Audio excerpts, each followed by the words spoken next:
Buenas tardes a todos y bienvenidos a Hydrocafe, un nuevo espacio para jóvenes investigadores en hidrogeología. Nuestra misión es dar visibilidad al trabajo de investigación que se está desarrollando en la actualidad y crear una red de investigadores juniors. Hello, good evening and welcome to Join Hydrocafe, a new space for young researchers in hydrogeology. Our mission is to give visibility to novel research and to create a network of junior hydrogeologists. Yo soy Nuria.naranjo y hoy me acompaña Andrés González Quirós. My name is Andrés González Quirós and I am co-hosting this session today with Nuria.naranjo. Estas sesiones se realizarán los miércoles cada 2 semanas a esta misma hora con un ponente en español y otro en inglés. These sessions will be held every Wednesdays, every 2 weeks, with a first talk given in English and the second one in Spanish. Para todos aquellos interesados en participar, pueden escribir a nuestro correo electrónico con su propuesta, que será tenida en cuenta para la segunda edición de Join Hydrocafe. We would like to encourage young researchers interested in participating to send us an email with a proposal that will be considered for participation in the next edition of the Join Hydrocafe. En el chat habilitado en YouTube podéis dejar vuestras preguntas a los conferenciantes de hoy y estas serán contestadas en directo. In the chat enabled in YouTube, you can leave your questions to the speakers. This will be answered during the session, depending on time, otherwise you will find the answers in the chat. Hoy emitimos en directo la penúltima sesión de esta edición y nuestro primer ponente es mtso. Today we are live for 12th time and our first speaker is Michael. Michael, thank you so much for being with us. Yep, thanks for having me. And before you start, we would like to ask you some questions about you and your research to let the audience know you better. So where are you working now and what are you doing at the moment? Yep, I'm a data scientist at the UK Centre for Ecology and Hydrology, based in Lancaster. The work that I work as UKCH is quite similar to the topic that I'm going to present later, which is about maximizing the value of data. But now I don't work with hydrological data or geophysical data only, but I work across a wide range of earth and environmental data sets. So that's my main job now. So the work what you are presenting today is related to your PhD thesis? Yes, it will be taken out of my PhD thesis, but I'll make it very high level and try to take out most of the details because it's quite a short time frame that I'm going to present. Okay, thank you so much. So you can start sharing your screen. And meanwhile, a reminder that you can leave your questions for Michael in the chat box in YouTube. Great. Do you see the presentation okay? Yes, we see it perfectly. So yeah, whenever you want. Thank you so much. Thank you. Thanks again for having me. It's my pleasure to be here. I'm Michael So from the UK Centre for Ecology and Hydrology, and I'll be presenting from my PhD thesis. I'd like to acknowledge my sponsors and supervisors for my PhD at the beginning of the talk. So Andrew Binley and Oliver Quirós, my supervisors, and also this work is partly sponsored by the UK Nuclear Decommissioning Authority as well. And also very enjoyable for 4 years working with many colleagues and co-authors.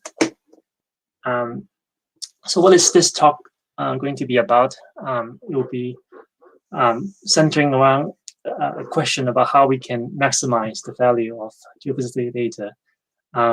The driver really is how can we make better use of the geophysical data we collect rather than just conduct a survey, have an image, look at it, and then not really care about it anymore. So I will be talking about some practical kind of qualitative ideas that we need to consider when we're using geophysics methods. But they'll also present a framework how we can try to approach this quantitatively. So the outline of the talk, I will talk about the motivation of this work a little bit more. And then I'll introduce a few building blocks that I'm going to mention, and then kind of propose a formal framework that how we can enhance the information content of geophysical data And then the second half of the talk, I'll highlight a few examples that how I try to do that in my PhD thesis. So hydrogeophysics. So it has really become a lot more popular in the past 10, 15 years. It kind of has become its own subfield, hydrology, but it's a subfield not based on its study area, but kind of more like a suite of methods that is available that is going to help almost every aspect of hydrogeology.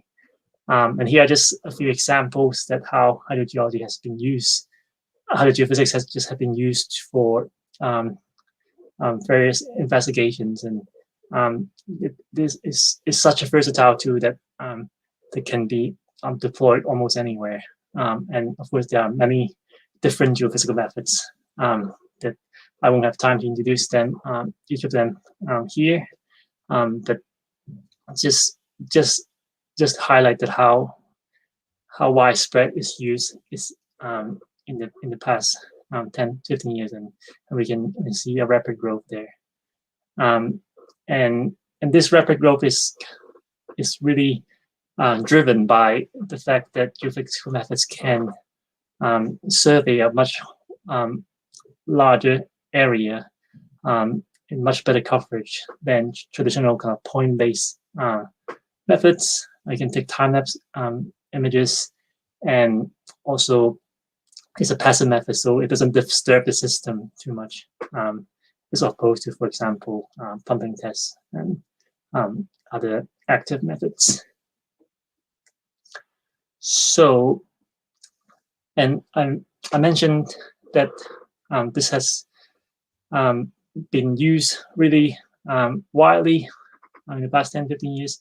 And I guess the focus of us using geophysical methods also has changed over time. At the very beginning, we're interested in structures, so maybe thinking about like maybe we have a few different soil rock layers. We just want to look at the depths or map them. But we realize actually there are much more we can do about it. We can look at kind of temporal dynamics, we do time-lapse measurements, and then this also can be pushed to look at like hydrological processes, like we actually using multiple geophysical methods, looking at different processes going on. So that really makes us want to really see what we can get out of the geophysical data.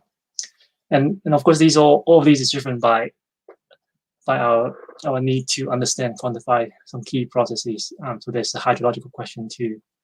And of course, geophysical data itself does not tell us directly about hydrogeology. So there's also a need to integrate it with other observations. Yep, so that's the driver. And the next few slides, I'm going to introduce a few building blocks that I'm going to talk about. So some definitions that I will use in my examples. So the first one is ERT. ERT is one of the most common geophysical methods. So it doesn't really, it's something more complicated than just your high school physics class, like Ohm's law. You inject current and you measure the potential difference. But this is done in repetition. So we repeat the injection at multiple locations, measure at multiple locations, and we try to resolve a resistivity structure based off the overlapping measurements. So we can do this in 2D or 3D. We can do this on the surface, or we can do it in borehole. So really a very versatile method. And my PhD is only looking at ERT, but of course what we find is extensible to other geophysical methods.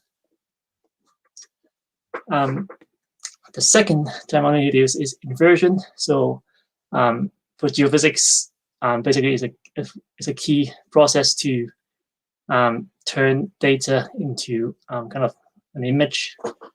So it's called inversion because the forward problem is if I have parameter, what would the data be? So this is just the inverse. And we want to know the parameter at every location. So for example, every grid cell. And we would, and a key thing to grasp is that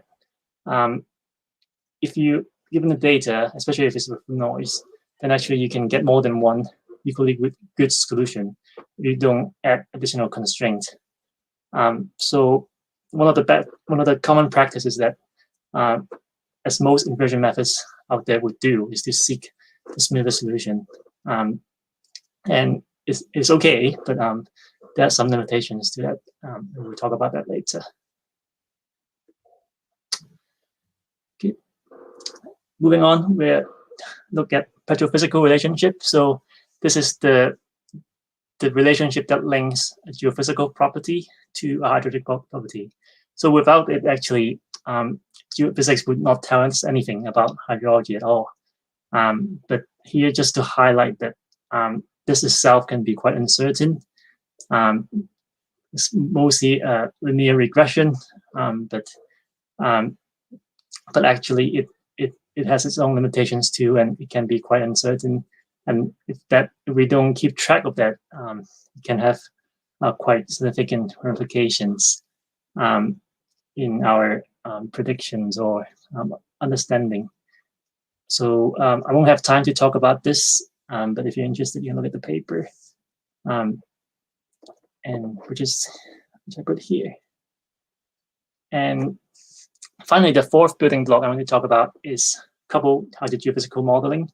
So this is a really exciting capability that I've used in my PhD. So this is to link a hydrological model and geophysical model. And what you see here is I have a flow and transport model. So there's a tracer plume injection here. They move across from left to right, and then just showing you what would be the geophysical response. So this capability is really helpful because then we know we can simulate what would be the geophysical response that we are expecting to see in the field if we're given a hydrological scenario. And this also enables us to estimate hydrological parameters from geophysical models. So we talk about the building blocks. So how can we actually maximize the value of geophysics? So the way I approach this is to kind of see the process to use our geophysical data as kind of a workflow to conduct a geophysical survey. Well, I guess this is true for any hydrological investigation as well. So we start from design experiments, what kind of data to collect, how much budget, what are the strength and limits of different methods. And then we move on to do measurements. We go to the field to take measurements. And very importantly, we measure the data quality of the measurements. And then we go back maybe to the office to invert the data or fit some models. And then from what we get, we quite importantly we interpret it. So in this case, if it's geophysical image, maybe we try and interpret what is the hydrology, the process that drives what we see in the field. And then finally, application. So what we are measuring in our field campaign may be actually used for something totally different. So how do we translate that to our prediction?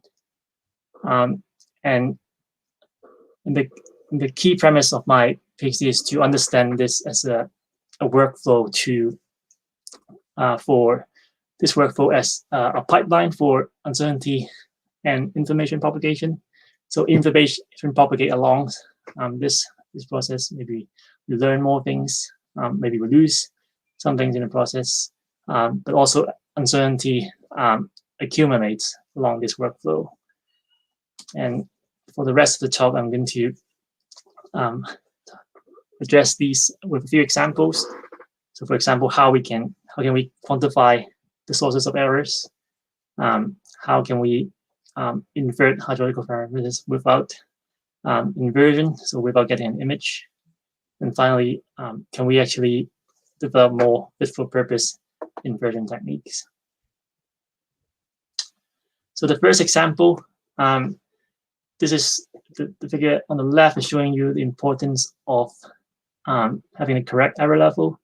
So the true error, so this is a synthetic example. The true error level is 5%, and then it's just the true model is kind of a bluish on top, and then a red rectangle here. We can see that actually error levels has a big impact. So if we assume too much noise, so we're too conservative, then we get an extremely smooth image. But on the other hand, if we are too optimistic, we assume that there's only 2% errors instead of 5%, then actually we get a very noisy model, and a lot of features actually doesn't exist. So here's just to highlight how important that is to specify the right error levels. But at the field, probably it's not going to be a uniform percentage error across. So we have been trying to characterize the errors from some data sets that we have. So first we check whether there's any autocorrelation. We don't think that is too significant. And then we check whether there are some correlation between measurements. And what we find that is because in ERT, each electrode is used to measure for more than once. So the more correlation for the data that are sharing the electrodes. So we thought we could actually include that in additional to this percentage error in our error models. So yeah, so that's what we did, and we tried out an example by 2% error, but we added extra errors to these 3 electrodes, kind of bad electrodes, maybe poor contact or poor quality, and then with a kind of uniform percentage error model that it won't be able to handle that very well. I'll be too conservative in other places, but not really account for this effect. But with a new error model here, we see that even though there are 3 bad electrodes, we're still able to recover the structure quite well. So yeah. So going forward, this could be one of the ways we can improve our error modeling and thus kind of improve the information content that we get out of it. The second example is to get hydrological parameters from ERT data, skipping the inversion step. So the problem we have here is a leak problem. So we have we have a leak. We have a leak somewhere here. We want to see where the leak actually is, for example. And of course, we have ERT to monitor that, but we are thinking whether we can not do the ERT inversion and estimate the leak parameters directly. And this can be any other hydrological parameters. So we did that. So we have a baseline couple hydrological model. There's a couple with an ERT, and then we have various leak scenarios to predict the model to give us some priors, and then we use a data estimation method to update our parameter guesses. So we're estimating the XY location of the leak, and also what's the leak rate and how long the leak lasts. The orange line is the true value, and then this file input can show you the distribution. So we show that actually we can do quite a good job to estimate these parameters, even if we skip the ERT imaging step. And this is really helpful because the ERT image, as we said before, is quite often smooth or kind of noisy. If the end goal of our work here is not to get an ERT image, but to obtain the parameters, then actually we can use a method like this. But there's a caveat, of course. Everything that we're not estimating, we assume that is constant and known. So we need to be sure we have quite good prior knowledge on those model parameters as well. And finally, we're looking at ways to improve inversion. So inversion, we know, is quite important part of work for to making geophysical data useful. And I said before that sometimes the default is to obtain a smooth image, but sometimes that may not be true, because, for example, I maybe it's a case that I know that my survey area has sharp interfaces. Maybe I want to look at what's the interface between rock and soil. Then I can actually build that into my inversion. There are other methods to do that, but in our methods we decide to use level set parameterization. So what that can do is that it can very flexibly define various zones. It doesn't matter whether the zone is going to suddenly disconnect or not. And then to specify the level set parameters, we use Gaussian random fields with hyperparameters, and that gives us an easy way to actually define them rather than to actually specify some quite complicated functions. And finally, we try to avoid the derivation of a Jacobian and to obtain some uncertainty measures. The first point is quite important because if we want to couple more than one method, so for example, we don't just want ERT, but in the future want to couple that with other data, then a Jacobian-free method will be desirable. So we use the data estimation method called ensemble common inversion. So putting them together, we test this with a kind of very simple case. So this rectangular inclusion here, and in this example, the borehole separation is quite big. So the black dots are the electrodes where sensors are. So assuming these are two boreholes, because of the big borehole separation, the standard inversion method here, the SCI, doesn't really cover anything. You can't really see much structure, but in contrast, because we built in this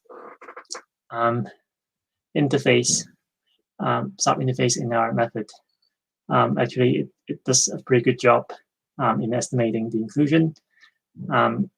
And we can also see how the prior probability improves. So this is a zone 1 probability, so probability of it being the background. So it improves quite a bit in the posterior. And the second example would be a field example in China. So we're looking at this karstic field site, and we're looking at the interface between soil and bedrock. So the standard inversion, it gives you a kind of smooth image. You can see some contrast between the materials, but you don't quite see what exactly is the interface.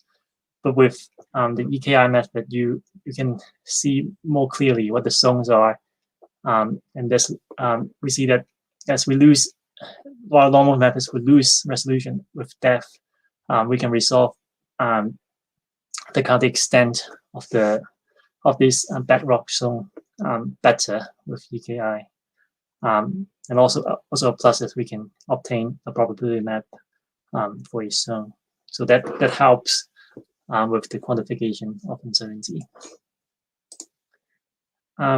Yeah, so to summarize, back to this framework slide, we can understand and how uncertainty and information propagate in the geophysical workflow. The key really is to track how how uncertainty and information propagate throughout this workflow. And we show 3 examples of how this can be done. There's surely more can be done, and there's a lot of work out there as well. But I feel like just have scratched the surface in my PhD. There's definitely more to look at, and we can quantify different sources of errors. We can invert hydrological parameters directly, and we can also develop more fit-for-purpose inversion techniques. And with that, I'm happy to take any questions.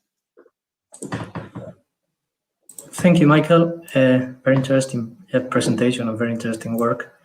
While we wait for some questions from the audience, you can leave the questions in the chat box. So maybe there is a question from Carolina Guardiola. Says, thank you very much for such a wonderful work about geophysics applications in hydrogeology. So there is no more questions. Maybe I'll have one. Thank you very much.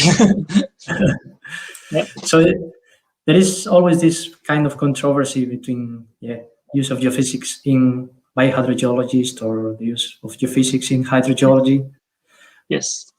Yeah. What do you think should be a way forward, maybe, or a good approach, or it's more because of the data collection, or in the inversion because it could be so complex because these techniques are very complex or quite advanced, maybe. So do you have any tips for good use of geophysics? Yeah, I guess part of it is taking the time to understand what each geophysical methods do. I think the temptation is to find a geophysical method and try to use it most straightforwardly, and then not taking the time to understand it. Talk to people, understand the method. Don't feel shy to try it. And lots of good colleagues out there happy to help. And of course, I'm happy to help as well. So was your background in geophysics before starting your PhD, or you find? Yeah, before my PhD, I did a master's in America, University of Arizona. So focusing on hydraulic tomography. So basically, it's pumping tests, but multi-well pumping tests, and the idea is the same. That because you stress from different areas, that you can reconstruct an image of, for example, the hydraulic conductivity of the subsurface. And that's really interesting, and that led me to try to learn more about hydrogeophysics, and I ended up doing a PhD at Lancaster. Yeah. Okay, thank you. I don't see any more questions or any questions in the chat. So maybe we can move to the next speaker, Nuria. Thank you again, Michael, so much. Thank you very much. So we can move to the next one. Nuestro segundo ponente de hoy es José Manuel Gil. Hola, José Manuel. Hola, Nuria, ¿qué tal? ¿Dónde estás trabajando actualmente? Pues ahora mismo estoy en la Universidad de Málaga. Al terminar la tesis salió una plaza de sustituto, de profesor sustituto, y desde entonces llevo un par de años dando clases, a la vez que intento compaginar en la medida de lo que puedo con la investigación. Pues es complicado, pero bueno, poco a poco algo se va haciendo. ¿Y lo que vas a hablar hoy tiene que ver con el trabajo de la universidad o lo que hiciste en la tesis anteriormente? Bueno, yo la tesis la hice también en la Universidad de Málaga, en el Centro de Hidrogeología.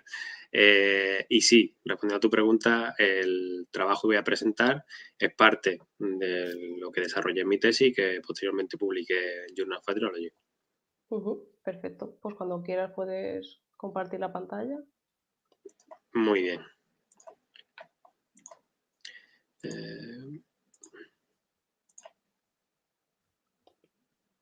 Ahora. Y todo tuyo. Muy bien, pues mi trabajo, el que voy a presentar, se titula Combinación de técnica hidroquímica y de datación de aguas subterráneas para evaluar el funcionamiento hidrogeológico de acuíferos kársticos evaporíticos complejos. El índice de esta presentación consta, en primer lugar, de una breve introducción a lo que es la datación de aguas subterráneas, en la que explicaré algunas de las definiciones necesarias para entender el resto de la explicación. A continuación, expondré o explicaré brevemente el área de estudio donde he aplicado esta metodología.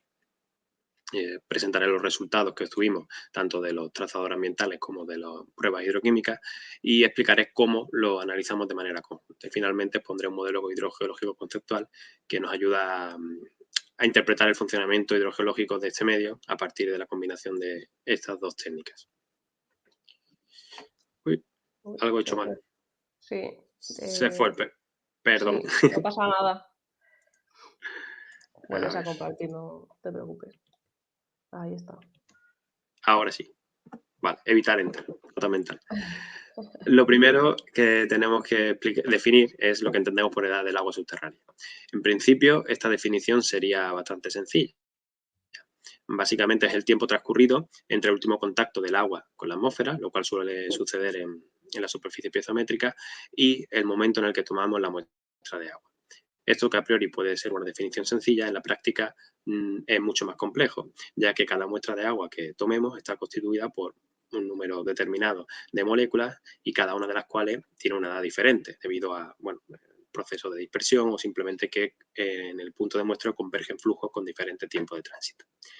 La consecuencia de todo ello es que no hay una única fecha de infiltración, sino que tenemos diferentes fechas, cada una con una frecuencia dentro de la muestra diferente. Y eso da lugar a una distribución de edad.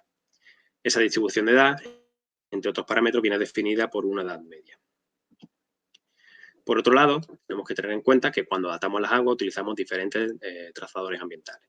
A grandes rasgos podemos diferenciar dos tipos. Los trazadores de aguas jóvenes, estos que vienen representados en azul, que tienen una escala temporal de unas pocas décadas desde la actualidad hasta aproximadamente mediados del siglo XX.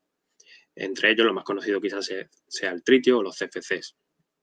Mientras que hay otro grupo de trazadores ambientales que tienen un rango temporal mucho más amplio, de miles o incluso centenares de miles de años.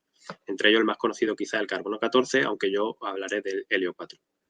Ahora bien, cada uno de estos trazadores tienen un comportamiento en el medio diferente. Se transportan a una velocidad distinta y se ven también afectados por procesos de atenuación, bien sea por procesos físicos o químicos.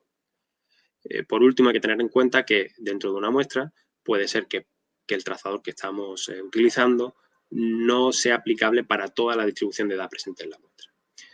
Como consecuencia, pues se puede producir un error o un sesgo en la determinación de edad cuando utilizamos un solo trazador. Y por ello solemos hablar de edad aparente o edad del trazador. Bueno, esta técnica de datación el equipo del Centro de Hidrogeología lo aplicó en el sur de España, en concreto en los complejos caóticos subbéticos que se encuentran entre la cordillera bética y la cuenca del Guadalquivir. Esta formación, fundamentalmente, de naturaleza arcilloso-evaporítica. Y su estructura es bastante compleja, pero a grandes rasgos podría definirse como una vena brecha, en la que existe una matriz de tipo arcilloso, en la que hay embebidos bloques de diferentes litologías, entre ellas rocas evaporíticas, sobre todo yeso y halita. Las rocas evaporitas pues tienen una elevada solubilidad, lo cual favorece los fenómenos de disolución y karstificación, lo que da lugar a la aparición o a la formación de conductos y cavidades kársticas y otras formas de desarrollo endokárstico que inducen una debilidad en el terreno, dando lugar a colapsos, hundimientos y en última instancia áreas endorreicas que son lugares favorables para la aparición de humedales. Todo esto otorga a los complejos caóticos subbéticos una complejidad hidrogeológica elevada, en la que hay, a priori, puede existir flujos tanto por la red kárstica como a través del medio arcilloso mucho menos permeables. En concreto, estas técnicas se han aplicado en 4 áreas de estudio. Por un lado, tenemos el Trías de Antequera, en el norte de la provincia de Málaga, donde hemos distinguido entre el Trías occidental y el Trías oriental. También tenemos el área de Jarales en el sur de Córdoba, que sería esta de aquí, y el área de Brujuelo en la provincia de Jaén. En todas ellas existen complejos lagunares, además de manantiales con diversas características hidroquímicas, aunque predominan aquellos con facies cloradas sódicas.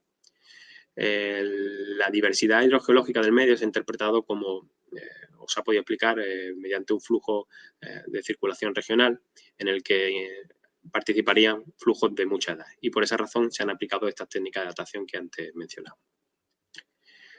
Las muestras hidroquímicas tomadas están representadas aquí en estos diagramas de caja de bigote, ordenadas según las distintas áreas de estudio y también ordenadas según la cota. De forma que observamos cómo hay un aumento de la conductividad eléctrica en cada una de las áreas de estudios conforme descendemos de cota. Y eso estaría relacionado a su vez con un incremento del contenido en cloruro y en menor medida de sulfato. La consecuencia de ello es que la relación cloruro-sulfato también aumenta conforme disminuimos de cota. Por otro lado, existe un cierto grado de termalismo en muchos de estos manantiales salinos. La interpretación de todo esto sería que en aquellas áreas de menor cota convergerían flujos cada vez más profundos y con más tiempo de residencia. De ahí esa elevada mineralización, ese elevado ratio cloruro-sulfato y ese grado de termalismo. Bien, las técnicas de datación aplicadas son diversas. Empezaré explicando la del tritio. El tritio, como sabéis, es un isótopo radioactivo del hidrógeno, que aunque está presente de manera natural en la atmósfera, a mediados del siglo XX comenzaron a liberarse ingentes cantidades de este isótopo, debido a los ensayos con bombas nucleares. La consecuencia es que se produjo un pico de la concentración atmosférica con un incremento de varios órdenes de magnitud que ha ido descendiendo a lo largo de todo el siglo XX y comienzos del XXI. Esa concentración atmosférica del tritio para el sur de España, representada en esta línea roja, se ha escalado para el periodo 2016. Es decir, se ha calculado la concentración que toda esa emisión tendría a día de hoy, aplicando pues su ecuación de desintegración radioactiva. Se observa cómo desde el año 1980 hasta la actualidad existe una cierta estabilidad en el contenido de tritio, entre 2 y 3,5 unidades de tritio. Las muestras que hemos tomado en el área de estudio están comprendidas entre 1 y 3 unidades de tritio, lo cual quiere decir que muchas de estas muestras sí que podrían tener un origen relativamente cercano a priori de las últimas décadas, y otras, aquellas que tienen menos de 2 unidades de tritio, podrían ser el fruto de mezcla de aguas relativamente recientes con aguas anteriores a las detonaciones nucleares. Bien, para saber la edad con cierta precisión se puede utilizar el método del tritio-helio. El helio es el producto estable, el helio 3, perdón, es el producto estable de la desintegración del tritio. De manera que, midiendo los dos de forma combinada, se puede llegar a saber la edad. Pero para ello hay que discriminar los distintos orígenes que puede tener el helio 3. El helio de la muestra sería el fruto del helio en equilibrio, el helio radiogénico producido en el interior de la Tierra y el exceso de helio que se produce en el suelo, así como el helio tritiogénico. Para poder determinar los distintos componentes es necesario medir otros gases nobles, como el neón y el helio 4. El problema con el que nos enfrentamos es que la mayoría de las muestras eran hipersalinas, de manera que teníamos un exceso de gasificación bastante llamativo. De forma que los resultados que hemos obtenido, aunque llegamos a calcularlos, no nos dieron resultados muy satisfactorios, por lo cual no son del todo fiables. Lo que sí nos sirvió es para medir unos valores de helio 4 muy elevados, que podrían estar asociados a tiempos de residencia o edades aparentes de helio comprendida entre 1 y 4.600 años, o incluso más si la tasa de acumulación aplicada fuera menor. Por otro lado, medimos el CFC12 y el hexafluoruro de azufre, que son gases sintéticos producidos para diferentes aplicaciones en la industria, y que gracias a la medida de neón pudimos aplicar una corrección de gasificación. Al comparar esa concentración con la evolución atmosférica de estos gases, determinamos que la edad aparente de CFC tendría una fecha de infiltración entre 1960 y finales de los 80, mientras que con el hexafluoruro de azufre las edades serían más recientes, entre 1990 y concentraciones muy superiores a las concentraciones atmosféricas actuales. De manera que solo podrían explicarse, debido a que no existen fuentes de contaminación en el área de estudio, solo podrían explicarse mediante una producción terregénica de este compuesto. Por lo tanto, acabamos también por descartar esta metodología y finalmente utilizamos el tritio, el helio 4 y el CFC para aplicar modelos de mezcla. Estos modelos sirvieron para determinar la distribución de edad de nuestras muestras y aplicamos diferentes modelos. Por un lado, los modelos binarios, que tienen en consideración una fracción joven, con trazadores como tritio y CFC, y una fracción vieja en la que estos están ausentes, cada una con una concentración tipo. Los modelos de forma libre son algo similares, aunque en ellos intervienen un número mayor de fracciones, todas con una equidistancia de edad similar, y se representan mediante histogramas como este de aquí. Mientras que la edad acumulada se representaría mediante esta línea unida mediante puntos. Por último, se aplicaron modelos de parámetros agregados, en los que interviene una integral de convolución que tiene en cuenta la concentración de las distintas fracciones de la muestra y una componente de forma que da forma, por marca de redundancia, a esa distribución de edad, que quedaría reflejada aquí en dos casos, como son el modelo exponencial y el modelo de dispersión. Bueno, los resultados en nuestra área de estudio evidenciaron para todos los modelos utilizados que en aquellas aguas situadas a menor cota en cada una de las áreas de estudio, como es el caso del azul bajo en recesión en el área de Jarales, este manantial de Cañabararejo, el manantial de Fuente Camacho en el área oriental del Trías y el manantial de Don Benito, en todos ellos se comprobó cómo la fracción de agua vieja, aquella que tenía más de un 70%, era mucho mayor que en los manantiales situados a cotas menores. Por otro lado, aunque no pudo determinarse la edad media porque se desconocía toda la extensión de la fracción más vieja de la muestra, pudimos aplicar o proponer el uso de la edad mediana, aquella en la que se acumula al menos el 50% de la muestra. Y también en esos manantiales más salinos se comprobó cómo la edad mediana era bastante superior. Bueno, a la hora de comparar los resultados de datación con los de hidroquímica, comprobamos cómo, conforme aumentaba la mineralización de todas las muestras, disminuía el contenido de tritio. Por otro lado, también se veía un relativo aumento del helio 4, lo cual podría decir que aquellas aguas más salinas tendrían una mayor edad. Al comparar la conductividad eléctrica y el ratio cloruro-sulfato como indicador de evolución geoquímica, al comparar esos dos parámetros con la edad mediana de los modelos y la fracción más antigua de la distribución de edad, comprobamos cómo existe en la mayoría de los casos cierta correlación. Bien, todo eso sirvió para corroborar un modelo hidrogeológico conceptual previamente propuesto por Andrés y otros, en los que se podía explicar el funcionamiento hidrogeológico del trial. En este modelo existiría un sistema jerarquizado de flujo, cada uno con un diferente tiempo de recorrido, y longitud y profundidad, y diferentes áreas de descarga. Por un lado estarían las áreas más altas, áreas de recarga asociadas a flujos más cortos, donde la mineralización del agua es generalmente baja. Por otro lado, existirían áreas de descarga en las que existen humedales y manantiales, generalmente hipersalinos, con hidroperiodo permanente, y en los que se ha determinado generalmente bajo contenido de CFC, elevado contenido en helio 4 y altas relaciones de clorosulfato. Bien, estos estarían asociados a flujos de carácter regional y con un carácter también ascendente. Aunque podrían existir, como en este caso, algunos flujos más locales e incluso flujos rápidos asociados a las cavidades kársticas.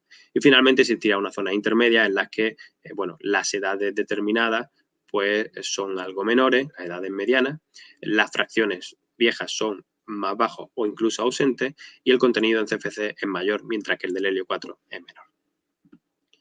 Bueno, hay algunas observaciones finales que aquí dejo expuestas, no voy a detenerme en ellas porque ya suficiente tiempo he consumido, y simplemente quería comentar que si queréis saber más sobre el tema, como he dicho al principio, esto está publicado en Journal of Hydrology, aquí dejo la referencia, y hay un trabajo también similar, aplicado en este caso a acuíferos carbonáticos, publicado en el Hydrogeological Processes. Entonces, simplemente era eso. Muchas gracias por vuestro tiempo. si tenéis alguna pregunta, la responderé de buen grado. Muchas gracias, José Manuel, por tu presentación. Y muy interesante, por cierto. El tema... Dime. Gracias a vosotros por la oportunidad de presentarla. El trabajo que nos has contado hoy, ¿lo elegiste tú el tema? ¿Fue algo que ya queríais hacer desde el grupo y tú te ofreciste? ¿O habéis hecho entre unos cuantos? Bueno, la tesis, la temática de la tesis que realicé, en realidad es de un proyecto de excelencia de la Junta de Andalucía, que incluía una beca de formación predoctoral. En ese caso, la beca me fue concedida asociada a este proyecto, con lo cual no tuve ocasión de elegir. Aunque una vez ya que comencé a participar, pues sí que tuve la opción de poder definir algunas de las líneas de investigación, incluso pues hacer estancias como para este caso hice en la Universidad de Bremen con Jürgen Schultenfuss, que es experto en el tema de dataciones. Y bueno, aunque, como digo, aunque no lo elegí yo, sí que tuve cierto margen de maniobra a la hora de elegir esta línea y sobre todo pues de cómo explorar las distintas metodologías. Claro. Y haciendo este trabajo, ¿qué fue lo que te causó, o sea, lo que fue más gratificante para ti y lo que más te ha costado al desarrollarlo, en lo que nos has contado hoy? Bueno, lo más gratificante fue ver lo que al final todo cuadraba, que a veces que durante el momento de la investigación no queda tan claro que al final llegue a todo a buen puerto. Y lo que más me costó sin duda fue lidiar con la baja solubilidad, con la baja solubilidad de estos gases debido a la elevada salinidad del medio. Eso fue muy complicado porque la mayoría de estos trazadores ambientales son gases. Y en las aguas hipersalinas, en el momento de la muestra, sobre todo teniendo en cuenta que eran puntos de descarga natural, manantiales, pues existe un gran riesgo de gasificación. De hecho, ya he explicado en la presentación que en algunos casos determinamos porcentajes de gasificación elevados. No obstante, después de mucho ponernos la cabeza, pudimos comprobar que había cierta uniformidad en esa desgasificación y que incluso los valores de helio 4 eran tan elevados que nos permitieron comprobar cuál era esa proporcionalidad en la desgasificación. Así que al final, aunque nos costó mucho trabajo, pudimos llegar a extraer algunas conclusiones que fueron útiles. Claro, o sea, al final lo que más cuesta luego siempre te da más satisfacción si sale bien. Pues sí, pues sí. Mira, nos dice Carolina que muchas gracias por la presentación y dice, supongo que al aplicar tantas técnicas de datación no es algo que se puede hacer en los estudios hidrogeológicos estándar. Lo digo por el precio, laboratorios, para que nos des tu opinión. Sí, sin duda los precios son bastante elevados, aunque también depende mucho del trazador utilizado. A ver, en general, el precio estándar de una determinación de tritio, CFC o carbono 14 puede estar entre 300 y 500 euros la muestra, con lo cual es un precio considerable. Por esa razón, no lo podemos incluir en medidas rutinarias como si hacemos con la hidroquímica. Se seleccionan campañas y por esa razón recomiendo siempre conocer previamente el funcionamiento hidrogeológico del medio para intentar muestrear en momentos en los que realmente la muestra no aporta información. Si es un medio kárstico, como en mi caso, pues hay que conocer si hay variaciones sustanciales de mineralización, por ejemplo. Hay otros casos en los que el precio asciende a varios miles y se requieren muchos litros de muestreo y yo ni siquiera me lo he planteado. Ya. ¿Y esto lo hiciste en Bremen o lo hicieron en algún laboratorio de aquí? Sí, en Bremen tienen análisis de gases nobles y de tritio. En España sé que en algún lugar se puede analizar tritio, por ejemplo en el CEDEX. Y también realicé muestras de carbono 14 en un laboratorio privado, en Beta Analytics. Pero los resultados, bueno, el carbono 14 es que tiene asociado muchos procesos geoquímicos y bueno, no terminamos de descuadrar con los resultados, lo que pasa es que creo que tenían más incertidumbre que otra cosa, entonces por eso finalmente no lo incluí en la publicación. Vale, perfecto. Pues de momento no hay más preguntas para ti, pero sí para Michael. Muchas gracias, José Manuel. Andrés. A vosotros. Yes, there is a question for Michael. Carolina asks, is there any standard geophysical software to invert geophysical data focus on hydrogeological interpretations, or is it necessary to make adaptations to existing codes? You mean just a geophysical inversion, or do you mean couple inversion? I think it's kind of couple inversion. Yeah, so for couple, for standard geophysical inversion, yeah, there are lots of software out there. Yeah, free ones and commercial ones. Lots of software out there. For couple inversion, it's a little bit tricky. That you need to couple the models, as I showed before, and then you have to kind of do the inversion yourself, linking those bits together.